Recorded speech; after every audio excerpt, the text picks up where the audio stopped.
You're listening to On Mission with Dr. Matt Davis, a podcast designed to explore the personal mission of everyday leaders. Hear from men and women who are making a difference in their corner of the world and discover what keeps them on mission. Welcome to On Mission. I am Matt Davis, and my guest today is Dr. Charles Plummer, Maranatha's Director of Human Resources. Chuck, as he's known to most of us on campus, and his wife Amy have three wonderful daughters, Rachel, Sarah, and Mary. His first job was as a grocery bagger at United Super. They trusted you with some serious responsibility there. Absolutely. His favorite meal is a charcoal grilled chuck-eye steak, because of course it is, with baked potato and green beans. Man, I can relate to that. His hobbies include spending time with his family, long-distance running and cycling, ear training, which I'm going to need you to explain, musical composition, arranging, and teaching. Of course, being from Kansas City area, the Kansas City Chiefs and the Florida State Seminoles somehow are his favorite sports teams. He enlisted in the U.S. Army right before his 37th birthday and then retired in April of this last year. And so we'll, I'm sure, talk a little bit about how the Lord led you to do that. What might be a little bit later in life as you went through basic training. I'm sure that was very interesting as a 37-year-old. Goodness. He performed memorial ceremonies for fallen soldiers and composed many works for various military ensembles as part of the U.S. Army's band. And that is really where the focus of his service was. So, Chuck, going to look forward to a great and interesting conversation today. Welcome to the podcast. Thank you so much. All right. So you said that somehow you have the Kansas City Chiefs, which I understand that, they've been pretty good the last few years, and you're from that area most recently. But how did you become a Florida State Seminoles fan? It's kind of random to me. It was, when I finished my undergrad degree and I started looking at grad schools, Florida State was on the list. And when I went down there, everything worked out. So I ended up spending 2 years at Florida State. I lived in Tallahassee, and that was during the Bobby Bowden era. Oh, okay. So that was back when they were doing some serious football, and I got to see football in the stadiums. And of course, I've been a Seminole ever since. Yeah. That atmosphere at the college, just those Big Ten colleges. Oh, it's amazing. And you watch the whole game standing up, too. Yeah. You don't dare sit down. You have to stand up watching the games. And it was that's pretty awesome. Electric. So, and you said that you have three girls. I'm sure that kind of keeps you busy. You have a wife and three girls at home, so you go home to lots of conversation, I'm guessing. Lots of conversation, and I'm choosing my words carefully. Yeah. So it's been very exciting, been very character building. They're such a blessing. But it is a very unique dynamic. Luckily, we have a dog at home, a German short-haired pointer, so we add a little bit of testosterone to the mix to kind of help balance some things out. Well, I had three boys, and so I guess my wife is having like the mirror image experience that you're having on the other side. Now, you talked about your hobbies, and one of them you mentioned was something called ear training. And we should mention, you are kind of at the core probably identify yourself as a musician. Is that fair to say? That is absolutely fair to say. Through and through, musician. Through and through. And so it makes a lot of sense that we have you here as our HR director, and there's a whole other story about that. But what is ear training to those of us that would not necessarily identify as a musician? If I had to describe ear training, think of it as learning a foreign language. You memorize the words and the verbs, how to put things together. Somebody says something, and then you just repeat it back. And so with music, you learn how to listen to stuff, and you be able to identify what type of chord is it, or what's going along with the melodic line, and you start practicing, kind of regurgitating that back on the piano. And the more advanced you get, you can hear all those little details, and you can actually go ahead and replicate those almost in real time. And it's not having perfect pitch, but it's having the ability to know, I know what that is, and I know how to play it back on the piano. So you can actually identify when you hear something, a note, even like what note that is, or is it more about how they flow together in a both. particular piece? So if it's a linear line, you can hear the direction that it's going, or if you're playing a bunch of notes on the piano or you hear it played, you can kind of pick out based upon what note is being played, like what alterations or extensions are being used, or just the quality. And it's very fascinating. It's freeing when you're sitting down to write a piece of music. It helps open up that realm of ideas. I guess it really does become a language of itself at that point, right? Very much so. And I've seen that. My brother's a musician, and I've seen him play sort of extemporaneously. Playing by ear, I guess, is probably an extension of what you're talking about. Yeah. Like to hear something and then just play it again. I've seen videos of people doing that. Like they've never heard this particular song, never seen the music, and they say, okay, yeah, no, I think I got it. And they go, that's pretty amazing. It was exciting. I know my commanders, part of my job as an arranger in the military, sometimes they would send me a video and they would say, hey, this is the song we want you to arrange for concert band. And so I would pick it out. I would transcribe it from the video and I would write it, and then we would perform it at the ceremonies. So my father-in-law in his retirement has become a gospel songwriter, but he doesn't know music. And so he writes music based from his own experience in the Word. He mainly, his devotions inspire what he does, and it's very, very biblical type songs.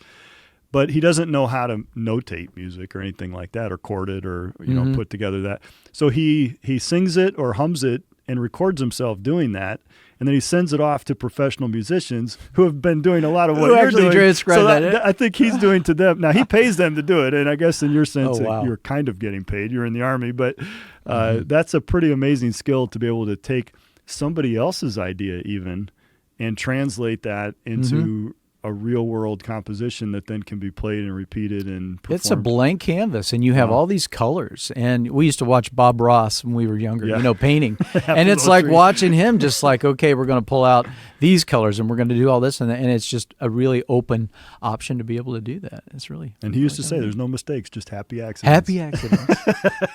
Now, I was thinking, I was reading a book called Hyperfocus, and one of the sections is actually the opposite of hyperfocus, which, I guess hyperfocus, you think of the sports analogy, would be like in the zone, right? Yeah. You see that guy who just can't miss. He's hitting 3 after 3 after 3. I've seen guys get like that in basketball games here on our campus, and it's pretty amazing. I ask them afterward. They call it flow state or in the zone, hyperfocus. Oh, that was funny.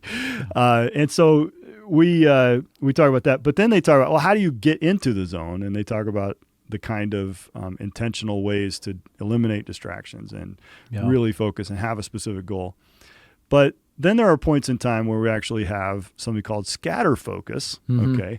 And I'm kind of getting conceptual here, but scatter focus is actually the brain's more creative state where we're not trying to think about anything, where we're just clearing the deck completely and trying to, not necessarily not think, but just sort of allow the brain to become more creative and things like that. And then they gave this example. He said, but we can tap into this boundless well of creativity by engaging in activities that don't monopolize the mind, like running, biking, or relaxing. Now, one of your hobbies is the more long distance type running. Yes. And I have never done that. Like I can't stand it.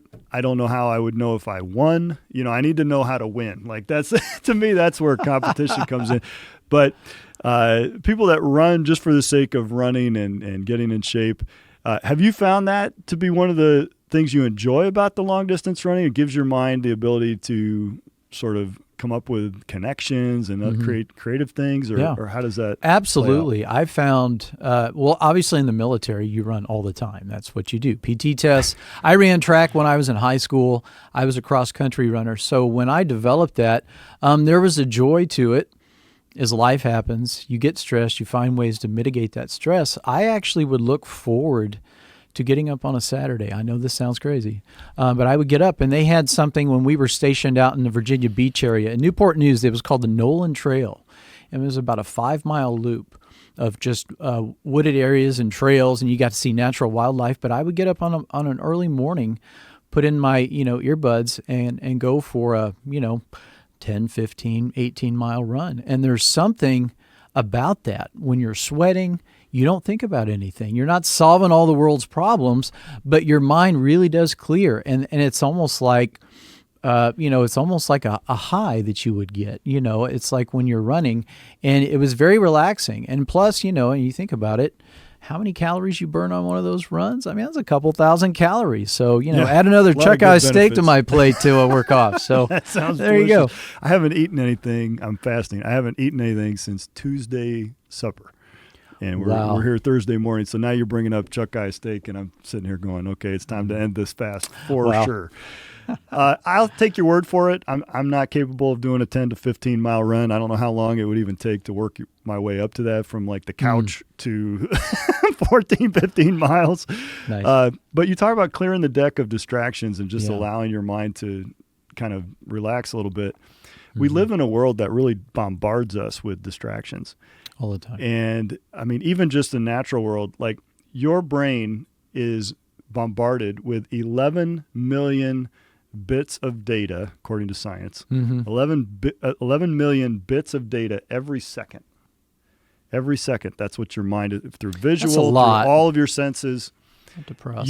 Your mind is capable of processing about 40 bits a second out of 11 million pieces of information Wow. that are hitting you at any given time. You only get that's a very small pipe to jam all of that data through. That's a bottleneck. And it really kind of shows us like we are not capable of handling multitask, distractions all at the same time. Another study that just came out last week talked about working memory, which is your mind's capacity to analyze and process things in real time. And that's kind of a simple way of looking at it. Sure. And it said working memory is actually decreased by 40% just by having your phone in proximity to your body, even if it doesn't ding, even if there just aren't knowing any that it's there notifications. and it's just something. your mind is distracted by the fact that it might do something. Wow. And, I think that's just fascinating because right now we live in a world where people are inundated with all of these things. And I just wonder if we're intentionally, taking control back of our thoughts, of our concentration, of our attention, and what that means for life and for ministry and relationships with others and with the Lord. So lots of maybe deep thoughts along those lines. All right. So you mentioned your military background. I guess I have to kind of ask, like 37 years old, entering the military, that's probably like right before the deadline. Isn't there a cutoff? Like they say, okay, we don't need any old guys. Yeah, actually the cutoff, believe it or not, was 42. That's back when it was 42. Wow. I don't know why you would want to join at that age, but the Lord had opened and closed some doors, and my wife and I were Christian school educators, and I was actually a professor at Northern Kentucky University, and I was teaching music, teaching trombone, teaching music history.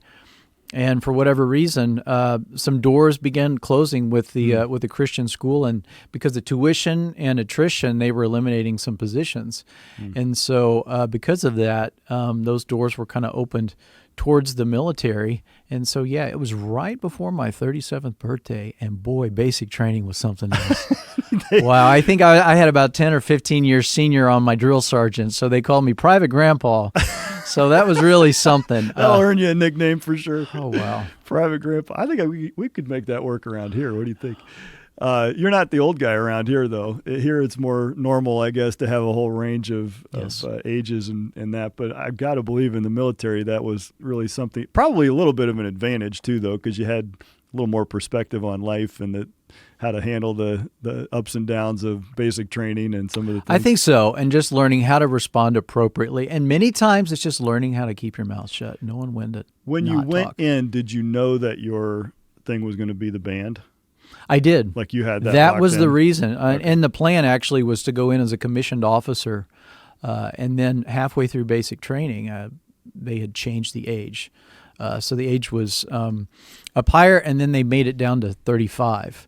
And so I was too old to be an officer, so I ended up staying enlisted. And so I came in as an E4. Did you say, "Excuse me, sir, who do I need to register my complaint with? I have a complaint." Did they listen? That was part of that whole character building Oh, okay. process and that whole developing that meekness for sure. I got you. So that was a kind of a kick in the gut. It was, Wow. and the Lord knew that's. I think what He knew that's what I needed. I think sometimes it's very easy to think more highly of yourself than you are, and you go through school and you start putting initials before and after your name, and I think a moment like that is a big wake up call, and responding appropriately to authority with respect, and that was something that the Lord used during that time to help develop within myself. Twice now, and we haven't even really got into the core of our conversation about your mission in life, but twice you've used the phrase like the Lord used this or the Lord used that to open a door. Mm-hmm. Maybe what you're describing is actually the Lord closing a door, but you saw it as God was opening a door. And I know that there is more to that story as well that we'll explore a little bit as far as how you end up here today. But before we look at the how, I guess let's look at the what. So I always ask people kind of a big question right at the beginning of our podcast, and that is, what is your mission in life? Have you ever thought about that or articulate that? Life. Ironically, I was listening to Dr. Love preach in chapter, and he mentioned Matthew 22, about loving the Lord and then about loving others. Yep. And as you develop, in your walk with the Lord, that really becomes a manifestation, and you really start to reflect on, okay, I love the Lord, I'm thankful for my salvation, but we obey him not because he just tells us to, but because we want to, because we love him. And I think love is a choice, and so you develop that love, your love for him, and then manifesting that out towards others and putting that focus on others and off of myself. So you're kind of taking from the Great Commandment and sort of applying that in a particular context. Mm-hmm. And that commandment applies to everyone really in all time. I mean, it's been thousands of years since that was first laid out to the nation of Israel in the Old Testament, and then thousands more years since the Lord Jesus reiterated that this is still applies. Yeah, absolutely. And yet, how does that then unfold and unpack in your own life, and in what context? I guess probably every relationship of life. Well, when you put your focus on other people, you start looking, and part of my prayer was, Lord, help me to see others through the eyes of Christ. And so when you look at it from that perspective, let's say somebody's having a bad day and they say something, and the natural tendency is to put the boxing gloves up and get defensive, but then all of a sudden you begin thinking, okay, did they have a rough time at home? Do they have a family member with maybe a terminal illness? Are they having marriage problems? Are they having financial problems? And all of a sudden, you no longer see it as a direct attack on you. You see it from a person that may have some struggles, and so you try to approach it from that perspective, trying to be an encouragement and edifying to them instead of taking what they have to say as being defensive. That's pretty hard because in conversations or in relationships, we oftentimes load a whole lot of extra emotional baggage onto what people are saying or how we're being treated. Yes. It's almost impossible sometimes to put that to the side and look for the reality of what they might be going through. I agree. As opposed to what I'm experiencing. Yes, absolutely. I know that many times here at work, and I have lots of rules for myself, but one of them is, no crying at work. That's just, it's my rule. And I've been able to do that for most of my career, but we deal with some pretty heavy stuff sometimes. Sometimes it gets emotional. Even not like people are throwing chairs and, we're not wrestling and getting in fights and things like that. But there is conflict. Even in ministry, there can be conflict, and how we manage that in a Christ-like way is really going to come down to whether or not we're practicing this great commandment that you're talking about. Yes. So you've had, I would say, probably 3 phases or careers, if you want to put it that way, maybe more as you would look back. I guess 4 if you count the bagger position at the United Super or whatever that is.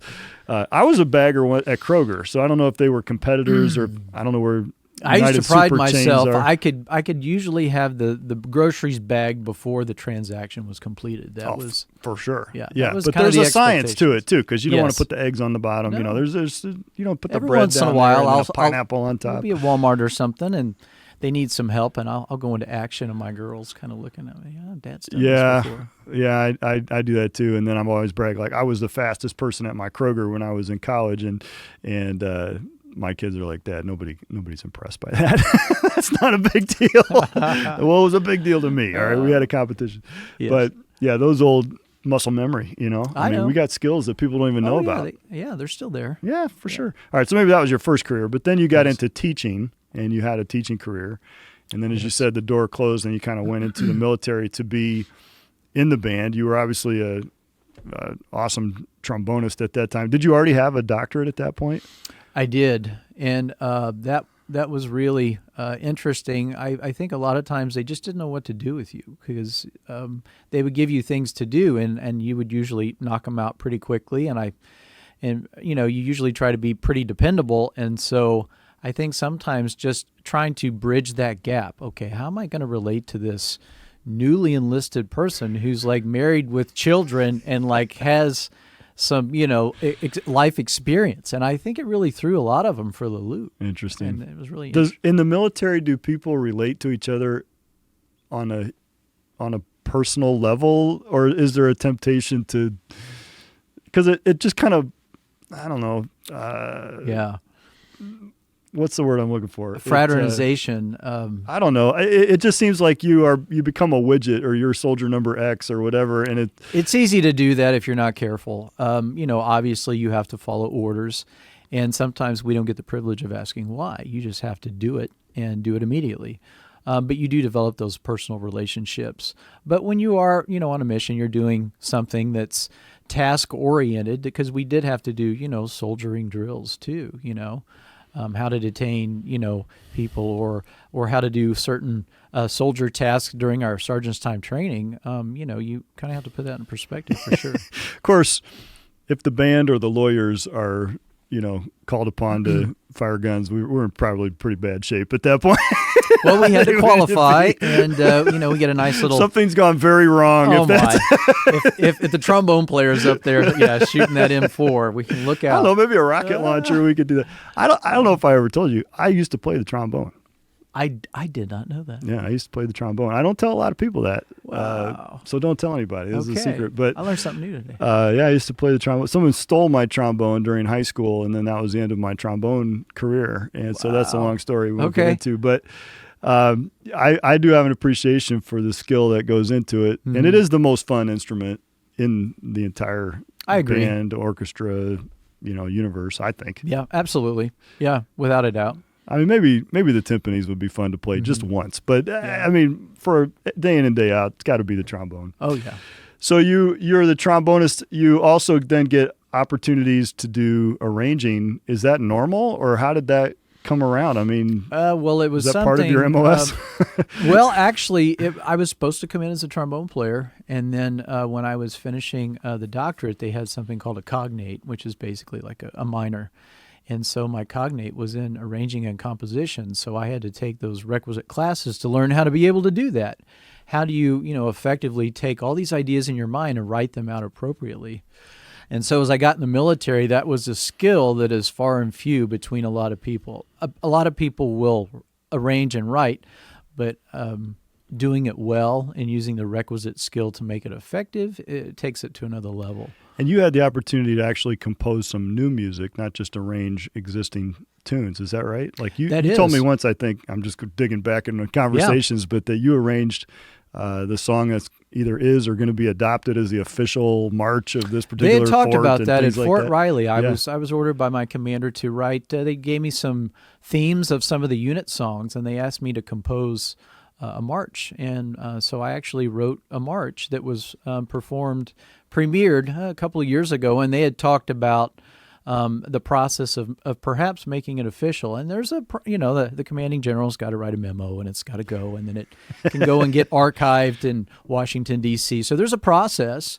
I've written another song that was actually became one of the official unit songs for the 13th ESC. It used to be Fort Hood, Texas, but it was, once again, became official, and they archived it with the U.S. Army Band in Washington, D.C. That's got to feel amazing, though. It's really neat to hear your stuff played, and they recorded it with the band and the soldiers, the men's chorus, and it was really neat. So if you go onto YouTube and you Google that, you'll be able to find it. Awesome. All right. Yeah. So Dr. Backerick led chapel today, and he's our head of our music department, and he talked about the power of music itself, even apart from the lyrics, Absolutely. to evoke emotion, to communicate certain things, that it does have the ability to move us. And there's probably no more obvious example than a march, right? Yeah. Like, so give us, from the music perspective, what is it about that march that is making me want to move my feet in a particular way? Oh my! Well, you want to find melodies that are going to be lively, and so usually in a duple time, usually in like a 2/4 time or a 2/2 time, cut time, but just something. Usually a lot of accents and a lot of moving lines that kind of go up and down. Flourishes is what we refer to them, like from the woodwinds. And then just making sure that you've got that forward momentum and direction. And, there's usually not a rubric, but there's usually kind of like a standard way that you would compose something like that. So march is going to have a couple sections in the beginning, the first strain and the second strain, and then you're going to move to what they call, the trio strain, which is a more lyrical melody, usually, in a different key, the subdominant key. And then you get usually, like, it's called a dogfight string, where you've got like this section's going to play this, and then this section's going to answer, and it's almost like tug of war, back and forth, antecedent, consequent, and then it usually results in kind of a reprise of some of the final themes that you've done, and putting all that together just almost makes you want to get up and do stuff. Yeah. It works. Yeah, and it really does have an effect. Yeah. And so it's been very effective. And the rhythms, and so when you're composing for that kind of application, do you have certain instrumental pieces of the band that you have to incorporate, and do you use certain groups almost like a battlefield commander would use, artillery versus cavalry versus infantry? Is it the same way as you're composing that? Are you thinking about these different instrumental groups? You think about those combinations. So just like everybody's got, I like my chuck eye steak and my baked potato, and that's what I like. Someone may like fried chicken and something else.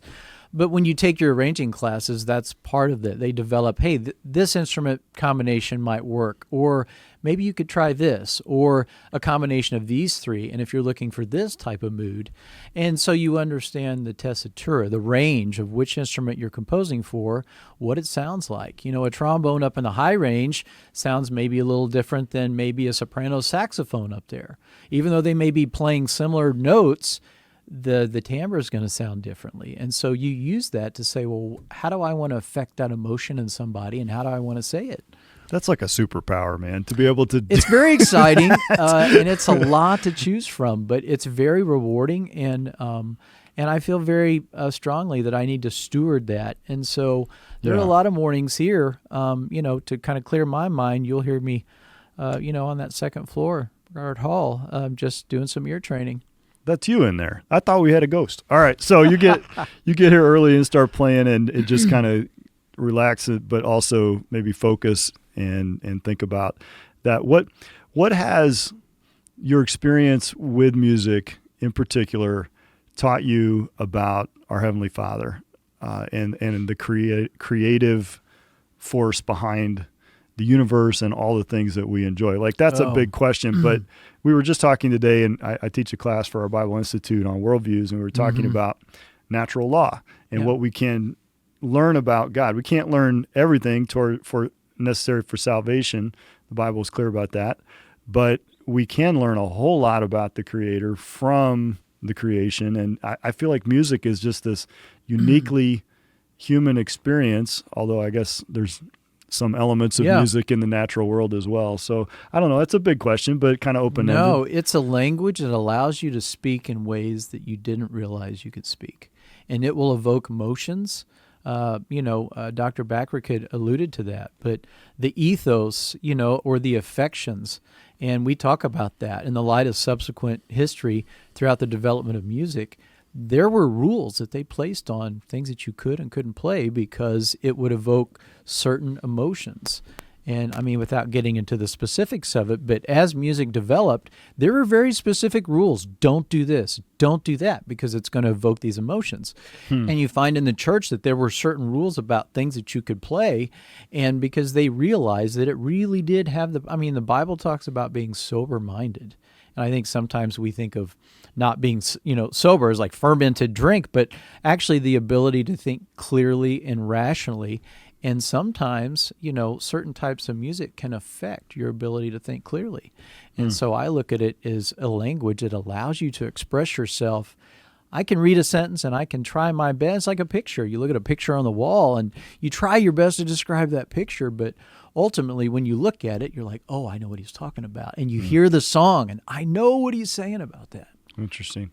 Yeah. I've always looked at it like the only people that are arguing that the music doesn't communicate something on its own are those that are trying to take what I'm going to broadly refer to worldly music and sort of mash it together with godly words or themes or things like that. Because those in the world's music system all say and make very deliberate choices about the type of literally the music that they want to pair with lyrics or that they want to communicate something, and really almost downplay the lyrical part of it and say it's this driving music that's going to communicate where we're coming from. And then people that are on the more conservative music side are saying, you need to be careful about what you pair with God's word and with biblical themes and worship. It's only people in the middle who are saying, no, that doesn't matter.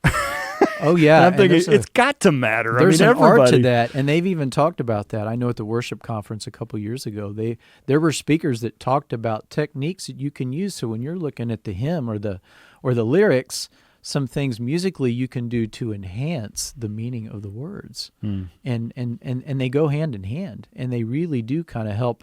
It's almost like a synergistic effect. And you can't just say the words into the music, but when they really come together and you do them accurately and they kind of supplement one another, it really has a large effect on someone's ability to perceive it, receive it. It really is fascinating. There are, for whatever reason or however recognized, you can look at how the effect of something carries out on an individual and almost scientifically categorize types of music and what those things do. And those all become sort of tools or implements in the artist's hands to craft a message that will have an impact. And it's almost like it goes directly to our core, in a way that language itself alone, maybe the written word, can't really do. Yeah. Because it almost bypasses the rational thought and goes directly into who we are. I don't know if I'm saying that right, but absolutely it does. It totally affects, and that's what we always say. We feel like that one of the purposes of music is to prepare your heart for worship, to really put it in that right place to be able to receive the Word of God.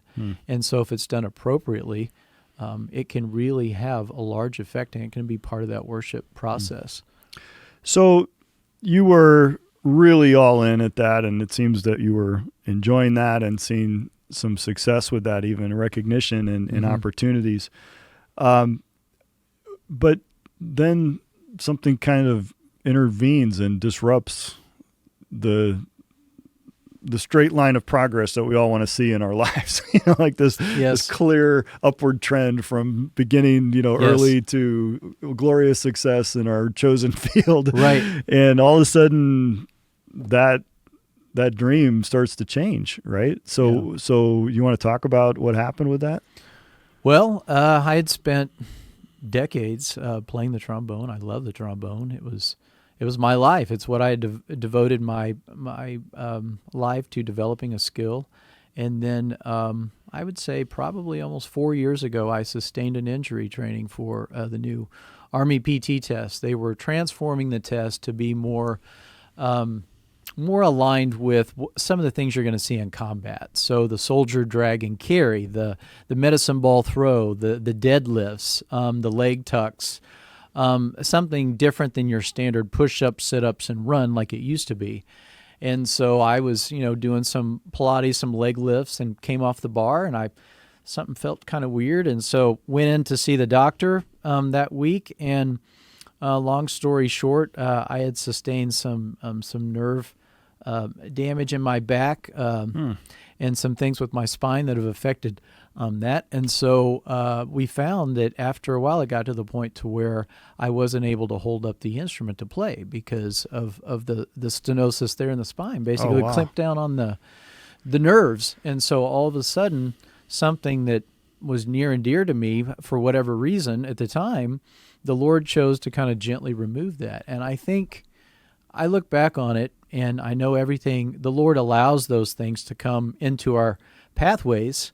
And from an earthly perspective, they're painful. They're not pleasant. But I think sometimes he allows those things to get your attention. So for me, I'm a type A. I'm a firstborn. My wife reminds me from time to time that I can be very stubborn. And I think the Lord used that. I mean, you imagine one thing that you're really passionate about that you've devoted almost your whole life to. And I mean, it's been almost 4 years since I've been able to play a trombone. Every couple of months, I'll pull it out and I'll play for a few minutes. And then after about day 3 or 4, the numbness, the neuropathy comes back, and I just quietly put it back in my case and I put it under my desk. But I do know that during that time, the Lord will really, I mean, you want to talk about getting your attention. And in that quiet time with the Lord, and sometimes when you're on your knees beside the bed, and sometimes in tears, you want to ask why. And I don't think why is the right question sometimes to ask, but how, Lord? How are you going to use this to continue conforming me to the image of Christ? And how am I going to choose to respond to it? And, you could get bitter, or you can say, okay, Lord, what are you trying to teach me at this point? And so he's used that for me to kind of get me to recenter, to refocus on doing the things that he wants me to do. And it was during those times of reflection that I found that I became a much more bold witness for Christ. I found myself really reflecting on my faith.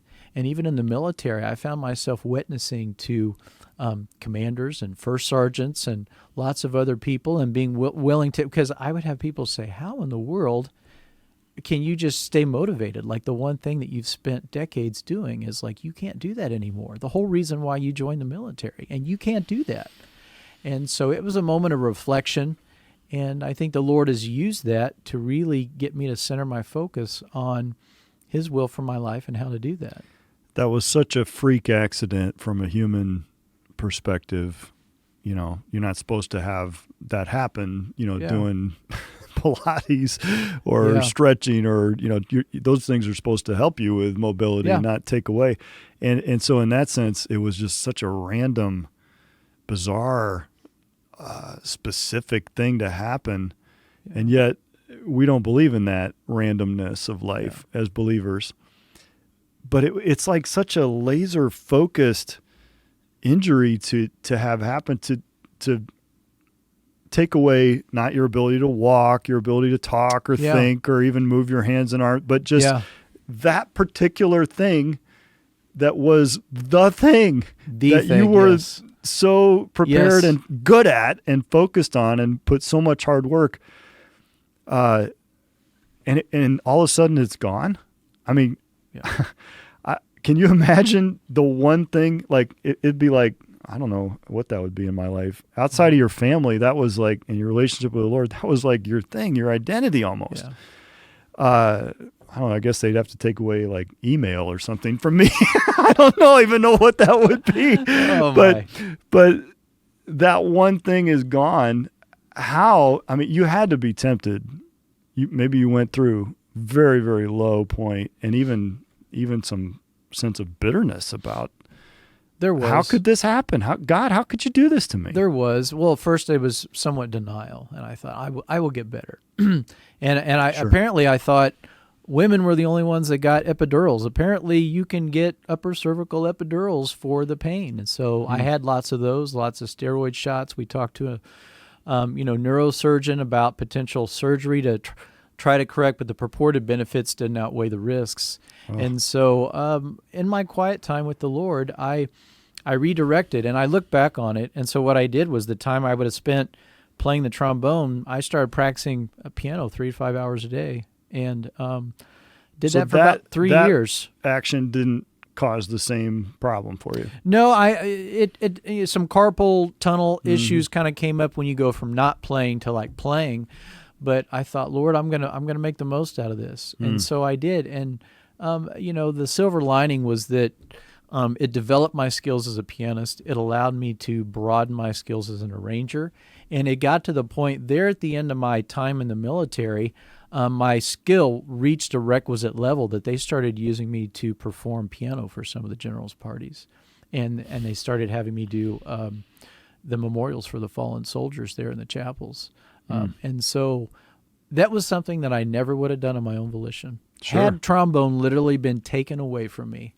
And it does sometimes from an earthly standpoint. I do get a little sad because How could you not? I miss doing, specials in church and being a blessing to people and being able to teach it. And I played professionally as a principal trombone in the Louisville Civic. I played principal trombone in the Virginia Symphony as a substitute, Peoria Opera, West Palm Beach Symphony Orchestra. I had lots of success. I even toured with the Trujillo Symphony Orchestra there in Peru. So I had lots of success, and once again, that was a chapter in my life that the Lord just said, okay, now we're going to go on to the next one. Wow. And it's something to look forward to in heaven. It is. It really is. And I look back on it in a weird way. I'm glad it happened to that extent because he got my attention in a way that nothing else would have got my attention. And it got me to focus on things for his glory that I probably never would have really had the ability to do. I mean, the Lord can move in whatever ways he wants, but it was this that kind of indirectly led you here. Yes. So I was at Fort Riley, and while I was there, they made me the senior non-commissioned officer in charge of human resources. So that was probably not on your radar. So right? I dealt directly with battalion and at the company level, and all of a sudden I started engaging in things and doing these things that kind of came a different part of my work life. And it kind of took me by surprise a little bit, but all of a sudden these tasks became easier and easier and easier. And so as we started looking at ending that military chapter of our life, I think my wife had even mentioned, Chuck, I think Maranatha's got an opening for human resources. And I thought, well, what, long shot, but we'll fill out an application and we'll see. And so we did, and it just seemed like everything happened so quickly. Everything just, from the military to the way things happened here, it was almost seamless. And you can't from an earthly perspective. And even as I was talking to the exit officials there at on post, talking about how everything worked out, once again, it was just an opportunity to give your testimony. Well, HR wasn't what you trained for. It wasn't what you went to college or got a doctorate in. No. You had music all the way through and education. And yet, God then opens the door for you to learn this new field. Yeah. Did you find that within HR, you could, going back to your mission, you could find even specific ways to apply that great commandment of loving God and loving others? Well, you take care of people, and so you find ways to help them, to be an encouragement to them. And you do it not just because the job says you're supposed to do it, but you really do care about people. You're intrinsically motivated to help somebody. And HR, human resources, allows me to do that.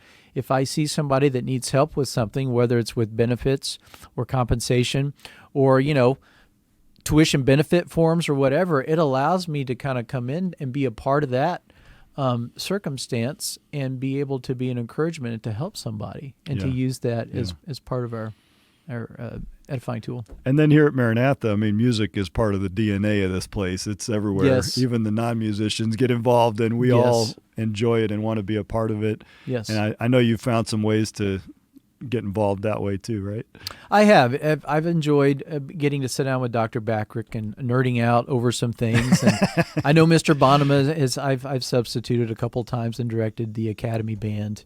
And in fact, I'm teaching one of Dr. Ledgerwood's arranging classes this afternoon. I'm filling in for him. Oh, good. So I get the opportunity to be able to squeeze in sometimes, but I've told the Lord, I said at this point, I want to serve. And whether it's music, whether it's HR, whether it's something else, I think I'm willing to be any part of the body of Christ, not just putting all your eggs in one basket. And I think that's been part of that process of developing. You would have never chose to go through that loss, that injury No, absolutely on not. your own. No. And I'm not here to say it was a good thing. It was a bad thing. It was a bad thing that God used. Yeah. Having gone through that, how do you feel like that's prepared you to face whatever comes for the rest of your life? Yeah. It'll put things in a perspective. When you have something that significant happen in your life, your perspective and the way you interpret things that the Lord allows completely changes. And all of a sudden, instead of getting mad and shaking your fist, it's more along the lines of, okay, Lord, what are you doing? And having the proper mindset to be able to handle that. I think that's everything. Yeah. And it takes some of us longer than others, but ultimately for me, it's like, okay, when things like that happen now, you just kind of take a step back, kind of deep breath, and you say, okay, Lord, I see you doing something. Use me. Amen. Use me.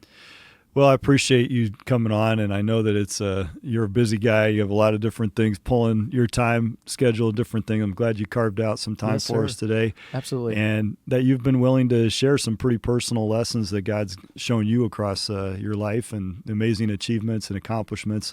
We're honored to be able to serve with you, and I just appreciate everything that you do. Your family has just been a wonderful blessing. And we're excited to see the Lord use you in a new phase of life. Well, thank you. We're really excited to see how the Lord's going to continue that here in our ministry at Maranatha. For sure. Thank you for listening to On Mission, a podcast produced by Maranatha Baptist University. If you're like me, the parent of a teenager right now, it seems the world has gone mad. Anti-God ideologies and liberal political philosophies dominate higher education. You're probably asking yourself, is there a college I can trust to build on my family's values in a biblical worldview? Thankfully, there is such a place. Maranatha Baptist University in Watertown, Wisconsin is dedicated to training young people to serve the Lord. MBU provides a safe environment to study, practice, and grow their faith, and develop lifelong relationships with Christian young people that share their biblical values. And you don't have to compromise one bit on the academic quality of your education to receive it from a Christian worldview. Find out more at mbu.edu. For information about our podcast guests and to listen to all the previous episodes, visit mbu.edu/podcast. Join us again next week as we examine what keeps leaders on mission.